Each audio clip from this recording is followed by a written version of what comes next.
Maybe I should go to sleep.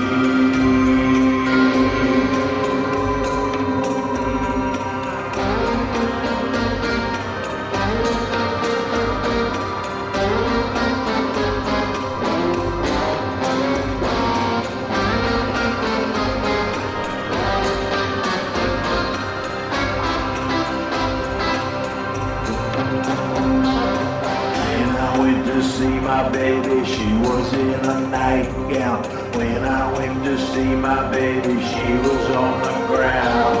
There was nothing in her eyes as I sat beside her. There was nothing in her eyes, nothing that could hide her.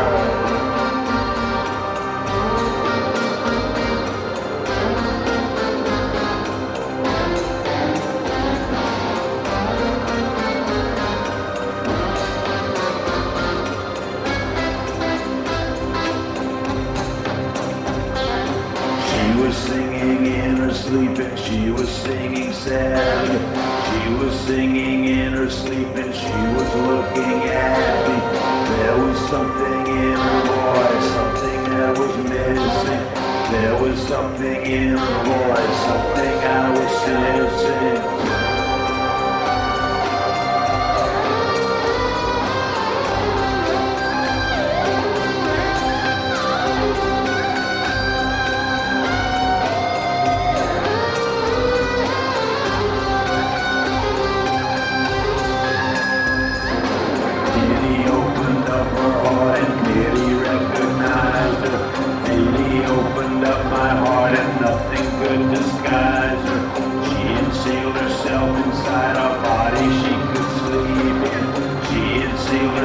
Inside and nobody could see in.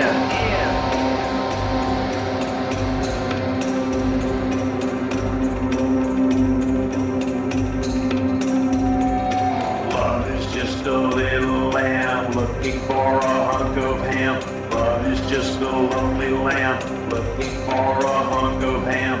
Love is just a little lamb looking for a home.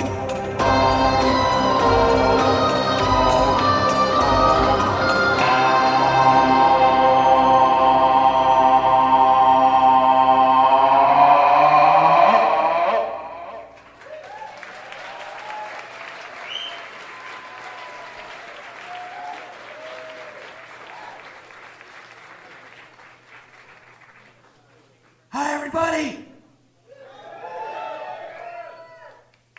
It's me, Randy, singer for the Residents.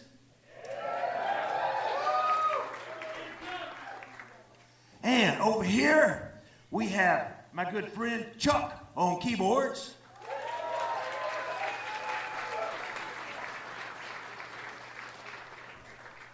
And here is the one and only Bob on guitar.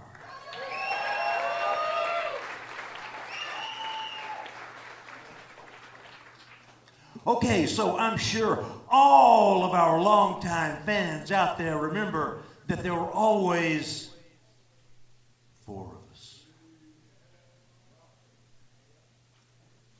Well, gosh, I'm sorry to say that Carlos has retired.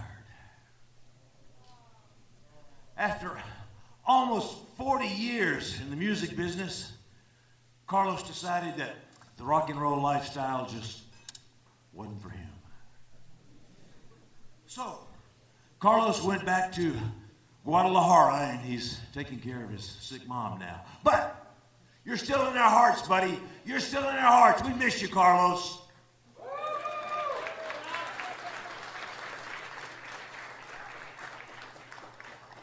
It's true, we don't always miss those long drum solos, but still, Carlos, good guy.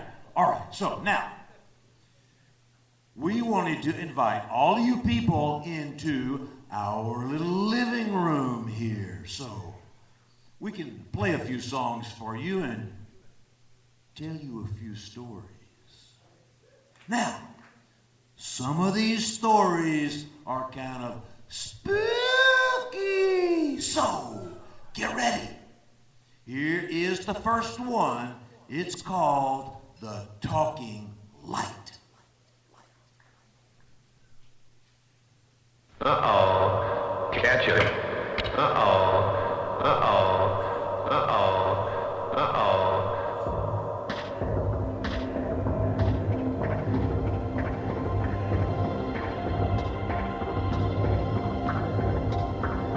Once, when I was a lonely teenager. Once, when I was a lonely teenager. Once, when I was a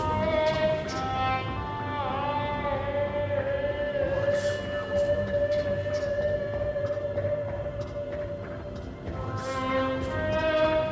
Once, when I was a lonely teenager.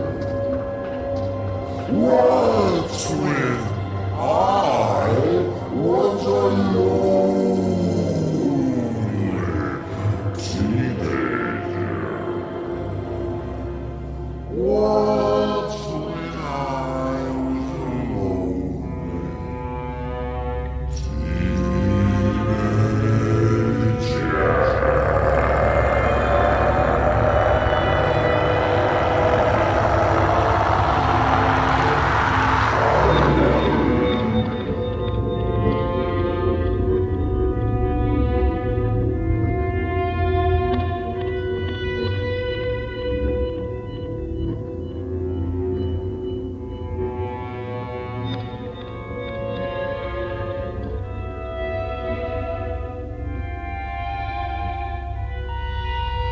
Once, when I was a lonely teenager, I was out walking by myself and wandered into an unfamiliar area.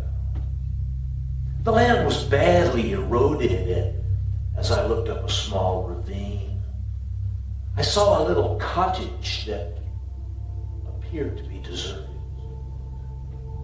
I noticed a weathered piece of paper stuck to the door and became curious as to what it says. In large, shaking letters were the following words: "If you find my baby inside, please bury him." Startled, I took the note off the door and continued to read.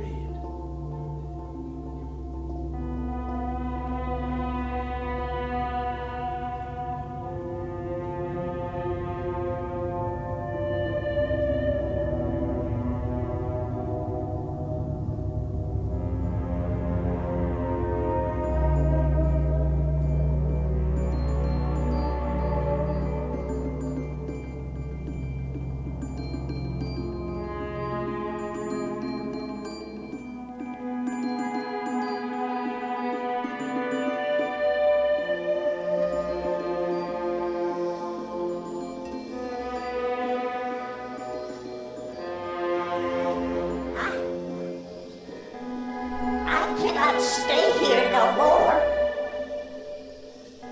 Something has my baby in that house and I can't get him back. There's a light, some kind of light is surrounding my baby, and every time I try to stick my hand in and grab my baby, it burns me. But it don't seem to be hurting him none. And there's a voice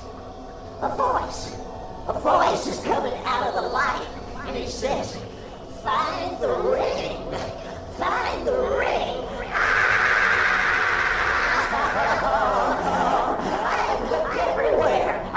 I ripped up the floorboards and I tore down the wallpaper, but I can't find no ring anywhere. And now I'm so tired.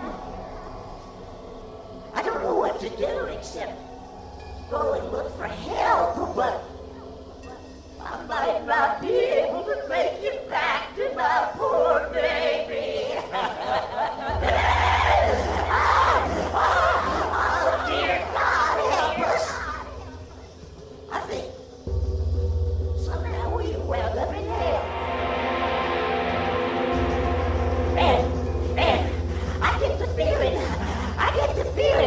must be my baby's fault. But I don't know what he's done to deserve this.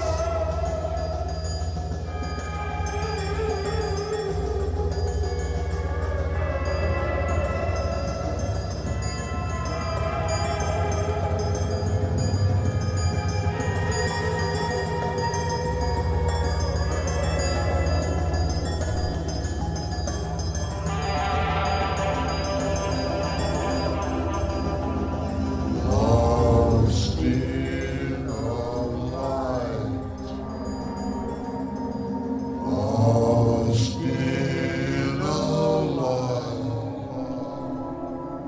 Lost in a light. Lost in a light. Lost in a light. Lost in a lack of touching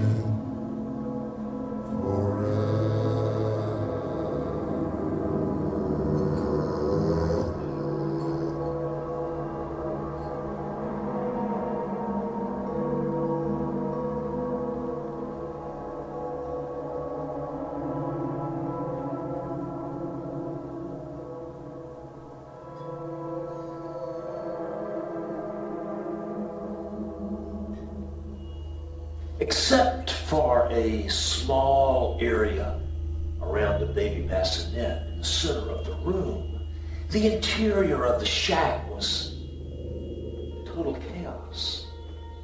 After working my way through the jumble of broken furniture, loose floorboards, and other rubble, I finally reached the side of the oddly spotless and pristine bassinet, covered by a clean white blanket.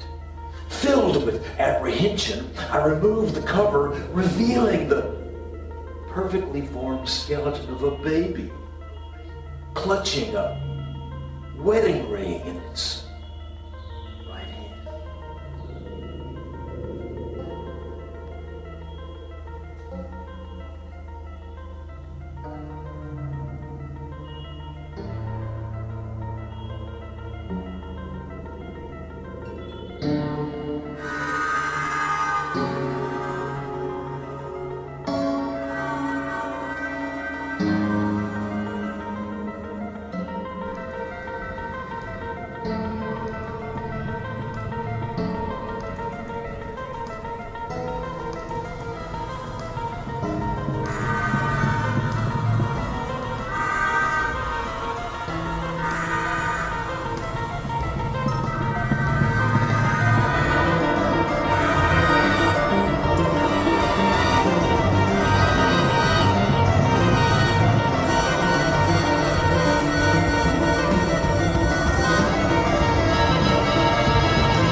After scratching a shallow hole in the dry dirt of the ravine, I was about to dump the pitiful basket of bones into it when I noticed some words engraved on the ring. Deeply disturbed but compelled to continue, I brought the ring closer to my eyes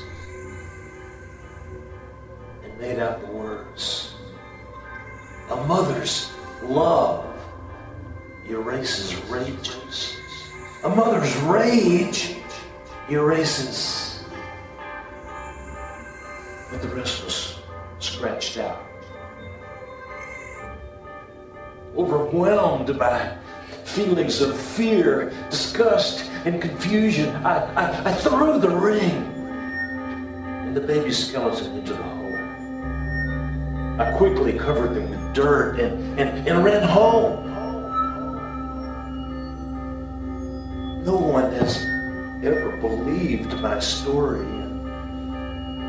I've tried to convince myself that it must have been a dream induced by the instability of adolescence. I take comfort from that thought.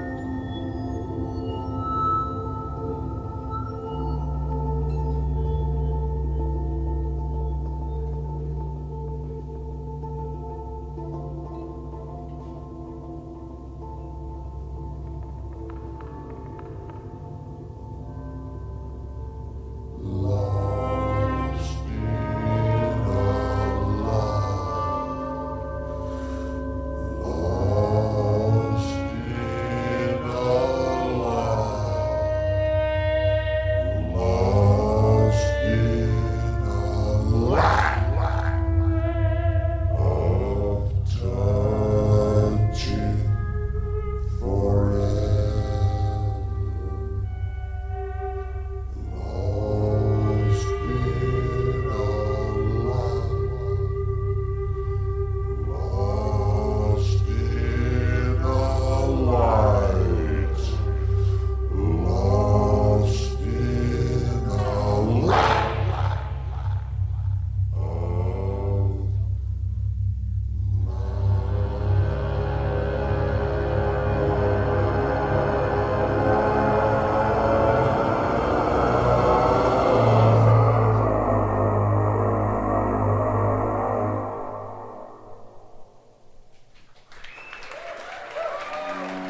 for miles to the graveyard. Reap the best friend I ever had.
I don't know about you, but I believe in ghosts. It's true. It's true. They've always been there my whole life. Way back in the backs of the closets and underneath the bed. There was this guy. There was a guy named Red. He was a construction worker, and we worked together on a 12-story building one time. And all of a sudden, one day,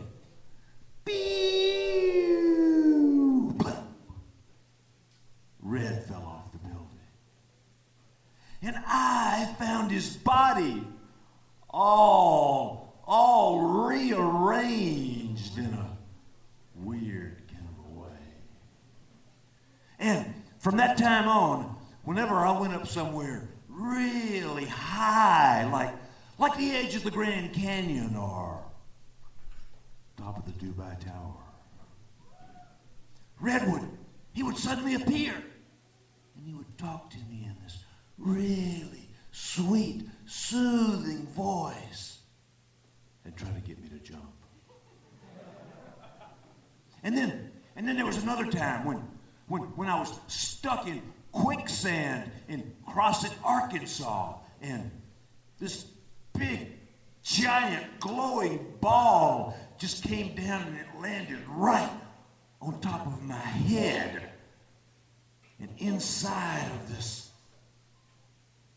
glowing ball were all of these worms and bugs and snakes and the cut off head of a train conductor. It was really weird in there. But worst of all are the mirror people. The mirror people. I'll tell you more about them later.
Executing those who had abandoned the truth. Then four faces appeared around the sides of a sphere, spinning over a throne made of amber and bone.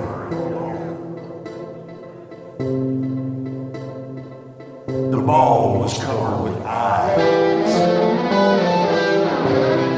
Starting to rise, God commanded the clerk to take me back to the dirt.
reduced and my innocence reduced by a demon that became my own.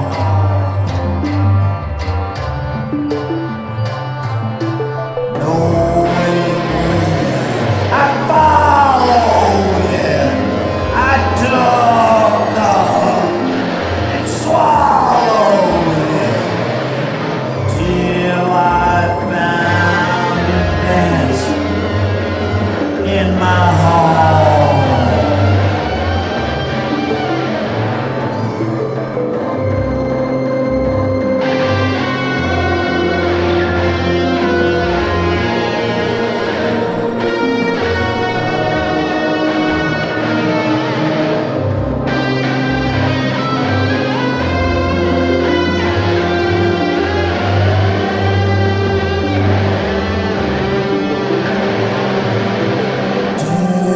Terrified, I tried to quit, but found I need the taste of shit, like a dancing demon needs a home.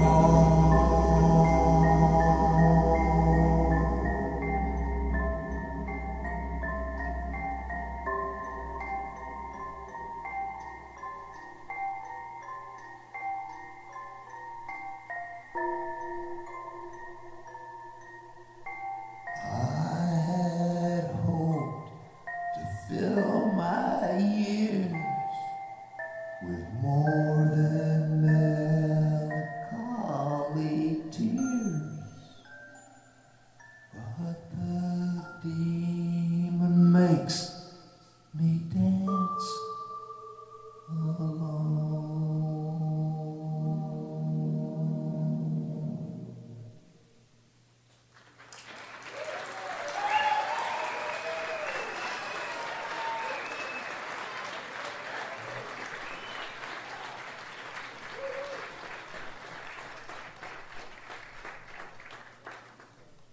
The mirror people!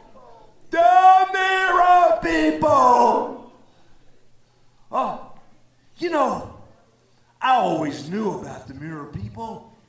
And, you know, it really wasn't a problem until one day, not too long ago, I was in my bathroom, shaving. And the room was all steamed up and the mirror was all foggy. And all of a sudden, I heard this voice. I heard this voice and it said, "Hi, Randy. Hi, Randy. I want you." I said, "Pardon me?" And I looked around, but nobody was there. But I knew who it was. And I walked right up to that mirror and I reached out and I wiped it off and there he was, staring at me.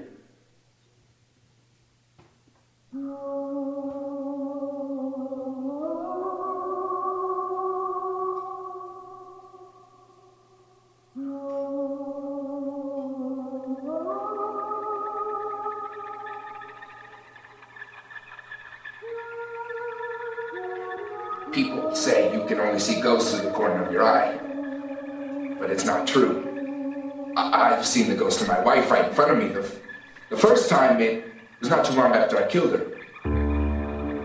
You see, Maggie told me that I walked in my sleep, but I didn't believe her. She left a pic of me about, pick. Don't leave your dirty clothes on the floor. Your bald spot is getting bigger. Those pants make you look fat. And after a while, you just get used to it and you just wouldn't hear it. And then she'd come up with something worse, and I figured that's what it was, with the sleepwalking thing. Until she put flour on the floor.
See, flour on the floor was the ultimate test.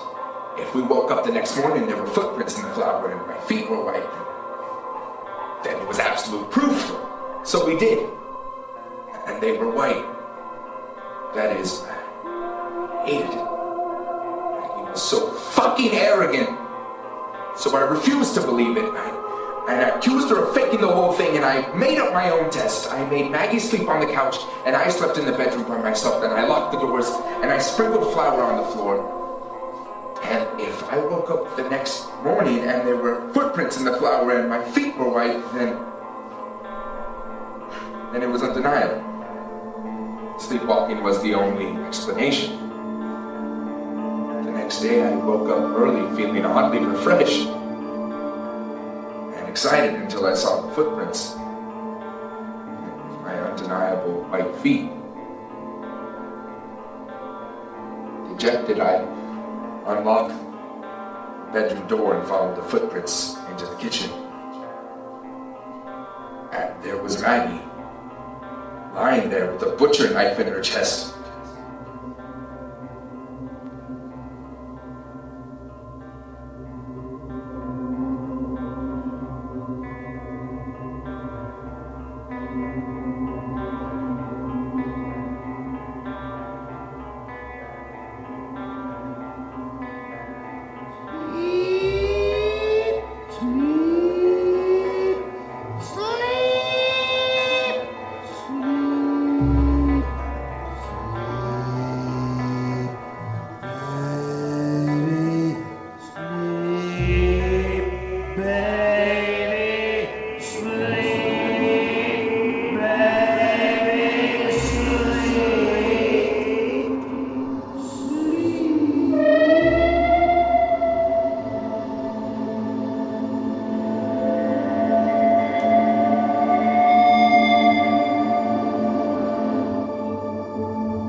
So I got a smart lawyer and he got me off. I guess I got away with murder, or at least that's what everyone said. But the thing is, I don't remember any of it. Yeah, I guess I did it, and I feel really bad about what had happened, but it wasn't like I planned it all out or anything. But then Maggie's ghost started showing up. The first time, I had to get up and take a piss, and there was this thing in the hall, and it just was staring at me with this kind of slightly evil, slightly self-righteous grin. She was just like you always see in the movies, kind of whitish and slightly transparent. And then she disappeared. I figured it was some sort of dream or something, and I forgot about it.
But then a couple of weeks later, I woke up again, and there was little Becky standing at the foot of my bed sleepwalking, with her eyes wide open.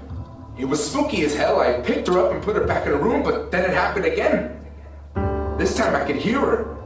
talking to Maggie. They were in the kitchen talking about knives.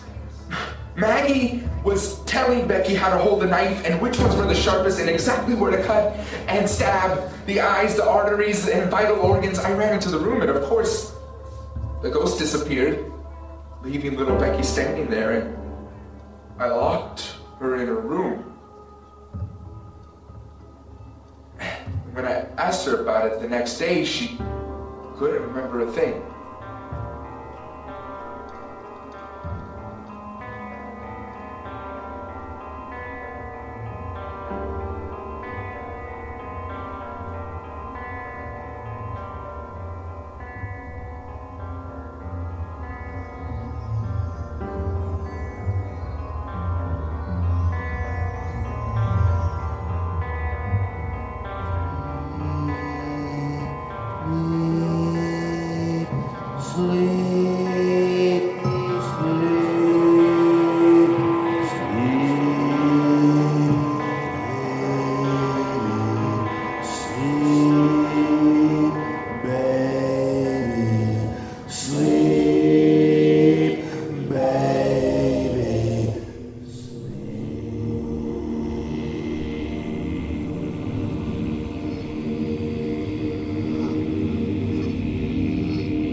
It's just a matter of time. A few of my sharpest knives are missing. I've searched the whole house, but I can't find them anywhere. Every night, when I go to sleep, I lock the bedroom door. It's just a matter of time until I sleepwalk again. And she'll be out there, waiting for me.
Even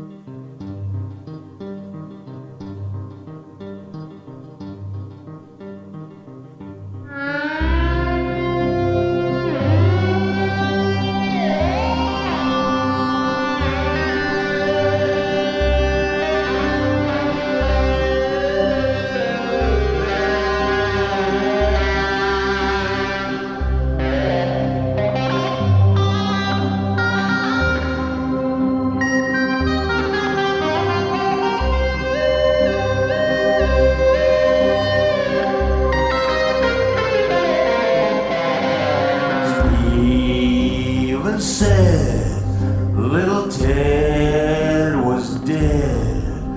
I read in a letter today.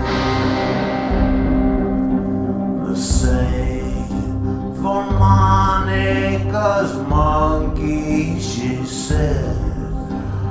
Quietly it slipped away.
with me. First my friend was with me, when my friend was dead. All his walls were burned up, when the tires were red.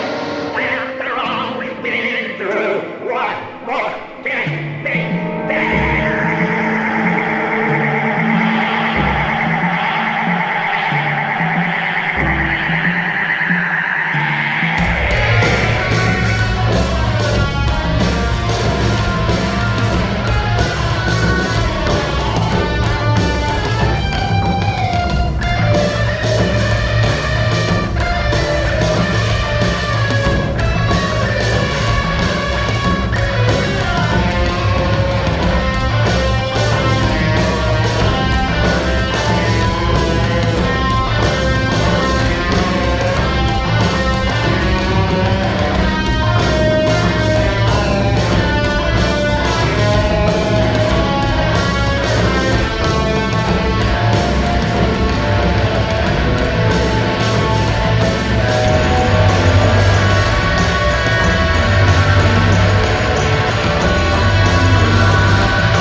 The mirror people! The mirror people! You know, they've got their rules. They've got their rules, the mirror people.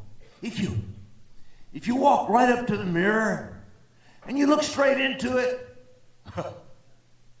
they never talk then. They never talk then. And if somebody else is there in the room with you, they never talk then either. They're smart. They're smart, the mirror people. They want you. They want you. They want to become you. My wife, Bonnie, she's one. That's why I sleep in the garage now. Once, when I was a little kid, I went into a barber shop. I don't go in those places anymore. You can probably tell. I hate them.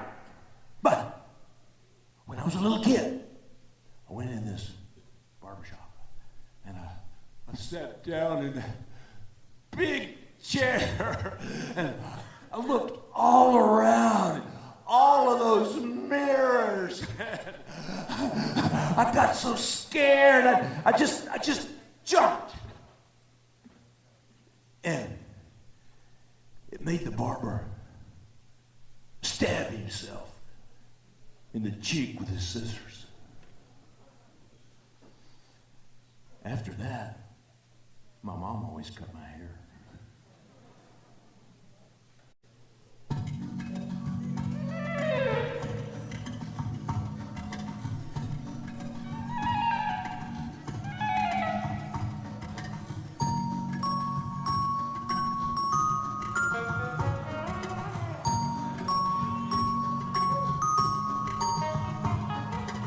Next time you're stuck with the nastiest job in the house, make it vanish.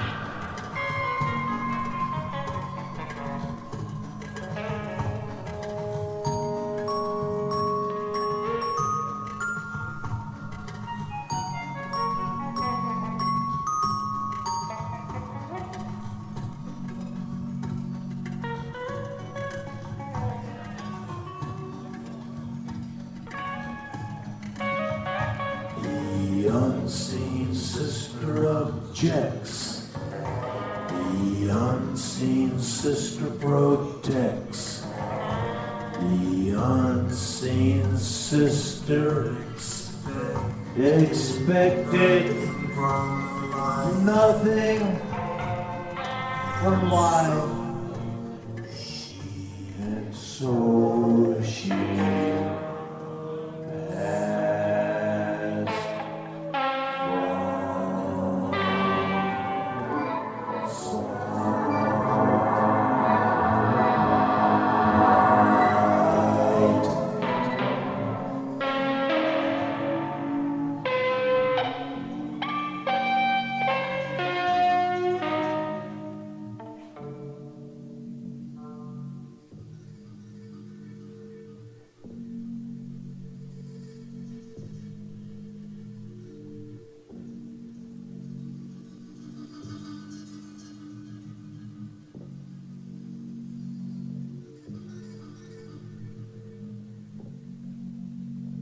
When I was very young, I had a twin sister that no one could see but me. We lived in a farm without any neighbors, so she was my constant companion. For some reason, she'd like to play tricks on my mother. These tricks were often mean, and even though I didn't, I usually got the blame, I was unable to stop myself from helping her.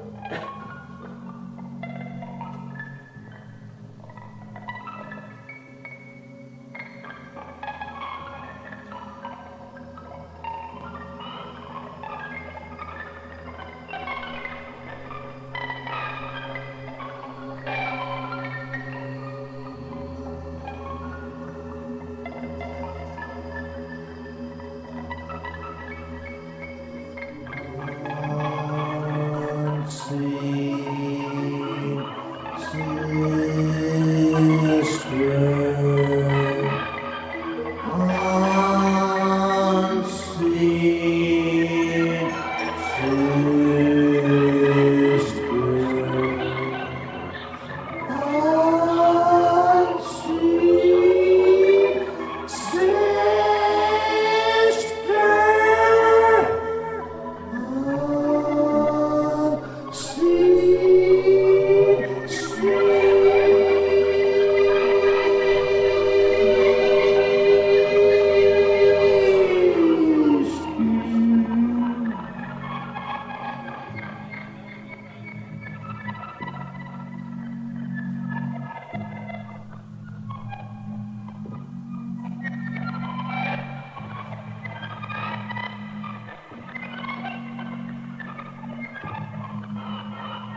Once we were playing under the kitchen table where my mother was sitting shelling peas. I grabbed her leg and said I wanted to play horsey as my sister placed a loop of clothesline around her ankle. Mother said no, and then she got up from the table, walked 2 steps, and tripped. As she reached the end of the rope, as my mother fell, she knocked a boiling pot off the stove. It fell on her head. Even though it was July, she was cooking pasta in the shape of little green Christmas trees because it was my favorite. Mother's face was no more than 6 inches from mine as she screamed, jerked away the pot, and revealed her red, bubbling face covered with little green Christmas trees.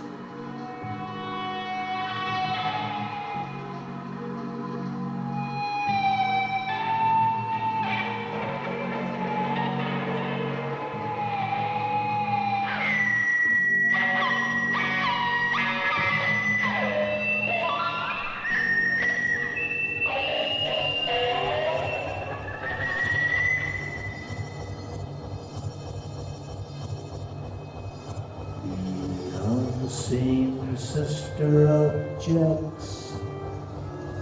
The unseen sister protects. The unseen sister objects. The unseen sister protects. The unseen sister objects. The unseen sister protects. Protects. Protects. Protects. Protects. Protects.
Mother was dead when I woke up. 7 years later, my father said that she'd become tangled in the cord of a toaster and electrocuted herself as she stumbled around the room, screaming in pain. I had a goldfish that died one time, too.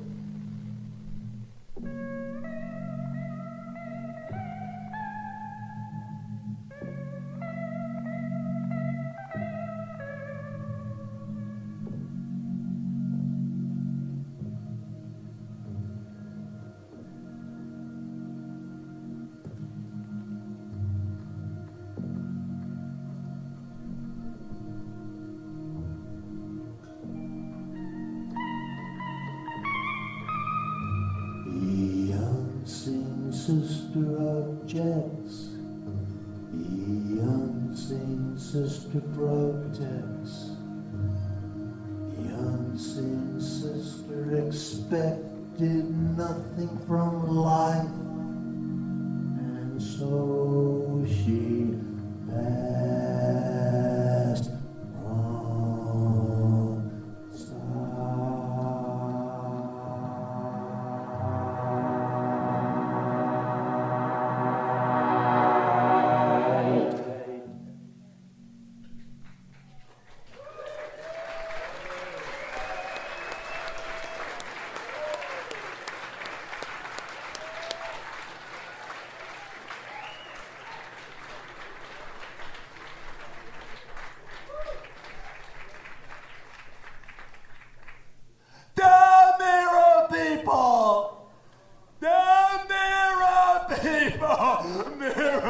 people. Okay, all right, I know. All this mirror people stuff, it sounds kind of weird. You probably think I'm crazy. Okay, all right. I'm gonna show you. I'm gonna show you right now. Right now. Get ready. Get ready.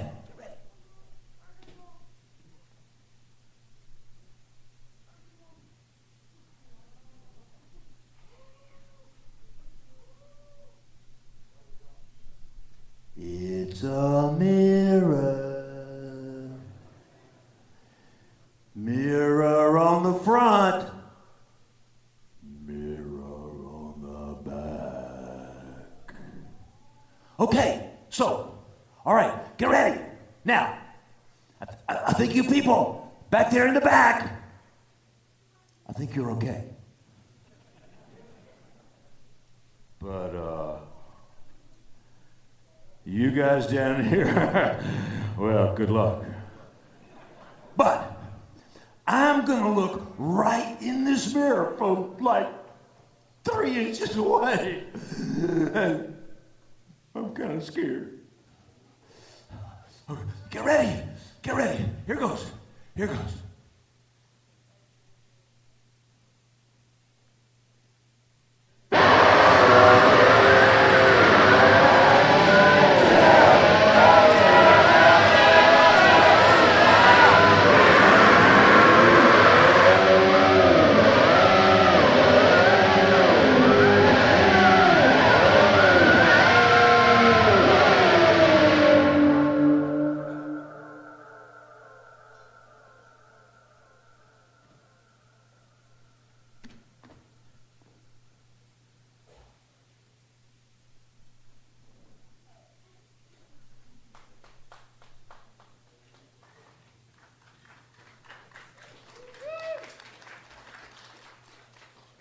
Hi, I'm Randy. Good Rockin' Randy, singer for the residents.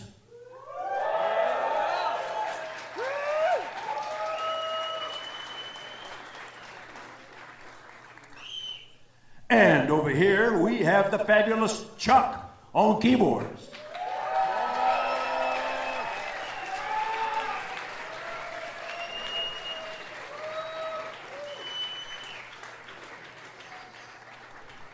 And here is the amazing Bob on guitar.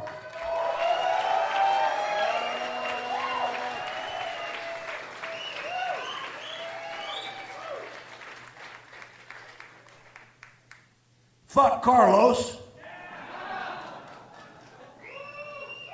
Guy was an asshole. Drum solos. Okay, all right, so. Now, we have a couple of more songs for you. This next one is about a dear, sweet little old lady.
Answer my prayer and tell me if anyone else knows how much I am scared.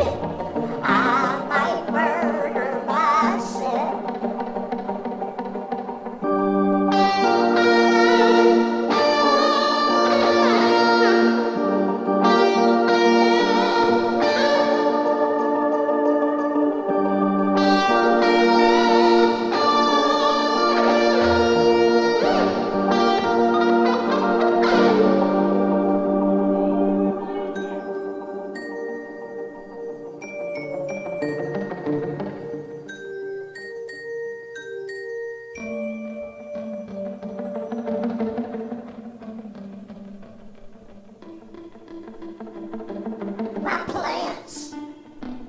My plants. If I do it, who will take care of my plants? Maybe Martha. Maybe Martha. She has a philodendron and a couple of ferns. They look terrible though, just like her house. She never dusts her leaves.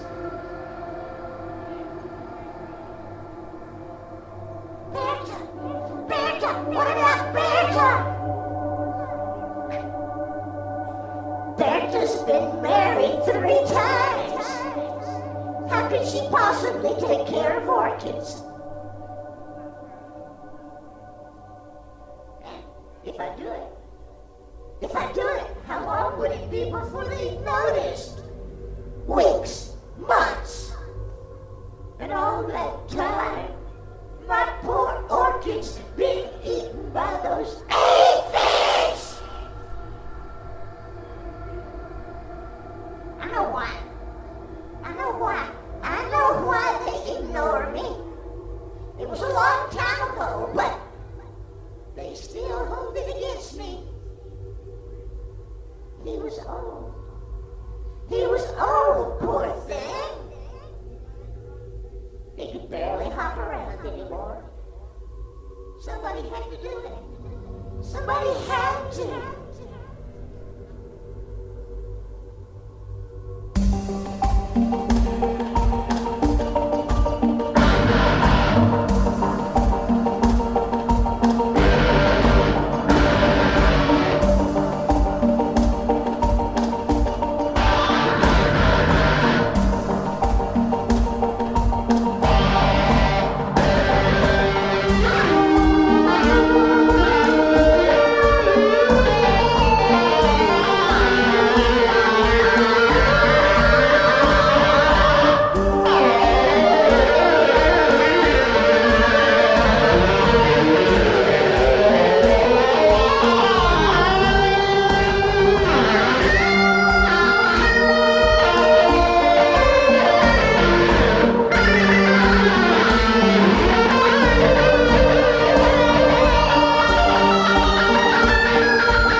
Lily, chilling Lily.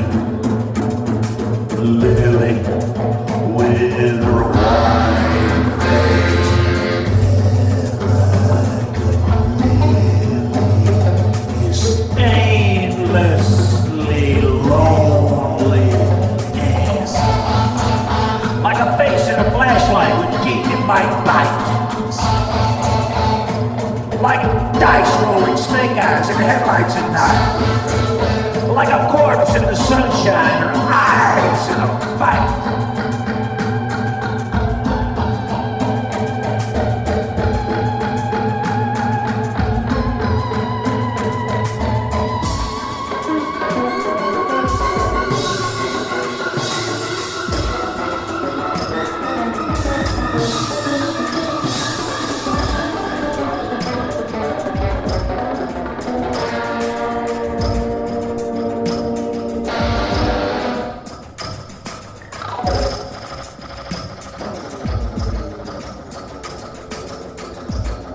There's a spot. There's a spot on my glove. No. Maybe it was make 'em running. Make 'em running, honey. Doilies. Where have all the doilies gone? Roses will wither and die, along with the lace and the light. Nothing is nicer than here. And matching the bed and the best.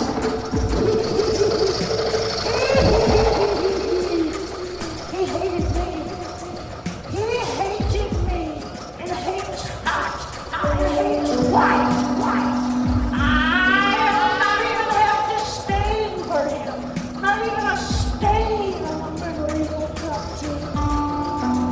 Lacking all respect for him, I'm blacking out the specks of decent thoughts that linger in me, leaving only white, calm, peaceful white swans, silently flying through the snow, looking down at the bleached bones of a noble knight who tried to save his lady, his lovely lady. She wanted to bring her man milk in the moonlight, but it was too late. It was too late. He said.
came slowly and mournfully from the bleeding lips of a youth who lay on his dying bed at the close of day.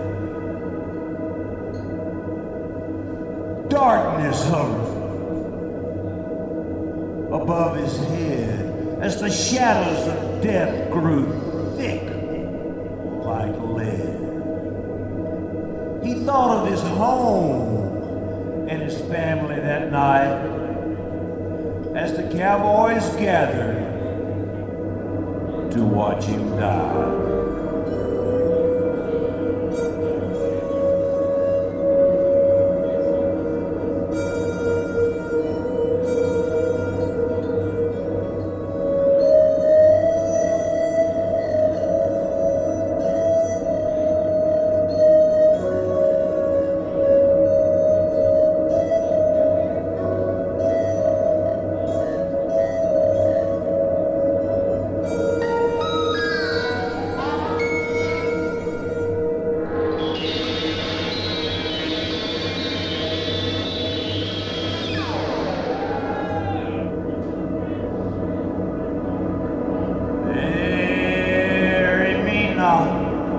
On the lone prairie, where the wild coyotes howl over me in a narrow grave, just 6x3.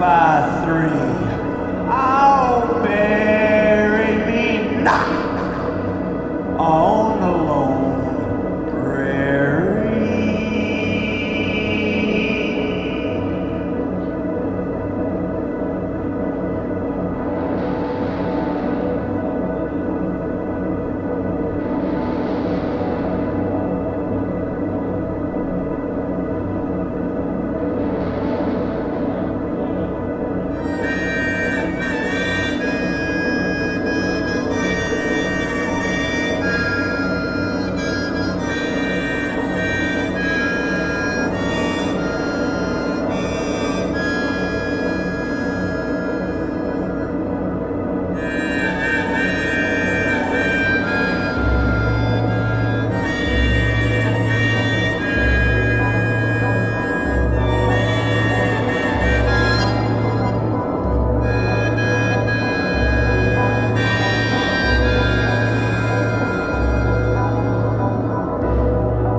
and his voice stopped there. But we took no heed of his dying prayer. In a narrow grave, just 6 by 3, we buried him there on the long prairie.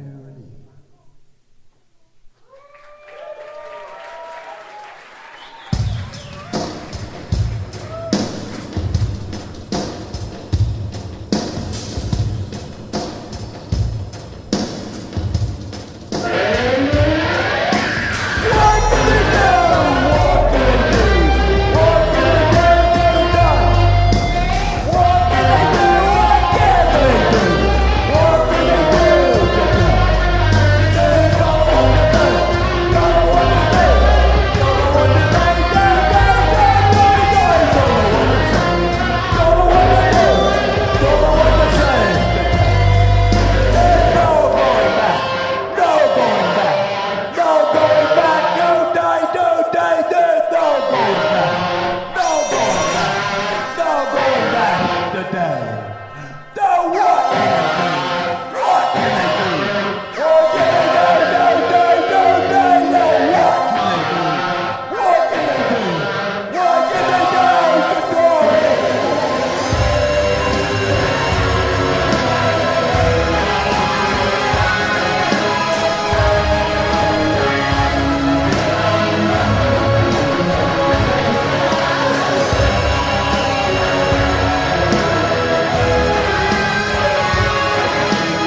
something weird, and it don't look